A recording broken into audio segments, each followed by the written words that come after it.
Deshtëm na apo nuk deshtëm, sidomos ata deshtën apo nuk deshtën, duhet pranohet fakti se ata nuk mund me kalu faktin se Islami është pjesë përbërëse e përcaktimit identitar të popullit tonë. Edhe kjo shihet domethënë me nevojën për xhamia të reja, me praninë e përqindjes lartë xhamatit të rinë për xhamia, me rikthimin e mbulesës islame me gjithë presionin e madh që bëhen domosdoshmë kundër vajzave me shamia në për shkollat mesme, punësime kështu me radhë, zhurma mediatike që bëhet kundër shamiave, me gjithë këto situata shohim na se rinia djeme dhe vajza ata vazhdojnë të rrisin interesimin e tyre për Islamin dhe numri i tyre që kapen për fen dhe praktikimin e fesë është në rritje sipër. Dhe normalisht unë e kam thënë në emisionet tjera, si duket edhe kjo i frustron ata. Do thotë dështimi i agjendës së tyre, mos arritja e qëllimeve, presioni që ja bëjnë donatorët aty, i na dhona parë, ku keni mrijo deri që 20 vjet imi t'ju dhon parë, ju Allah kur gjos keni bën. Allah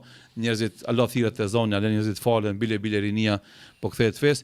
E tash këto presione ata normalisht i frustron edhe i bën pak më agresiv edhe i nxjerr nga ajo verzioni i sofistikuar i luftës kundër Islamit. Edhe i bën agresiv, i bën zhurmshëm, edhe i bën luftar të drejt për drejt ndaj Islamit, faktikisht u aqer maskat. Edhe i nxjerrin shesh ashtu si janë realisht ata.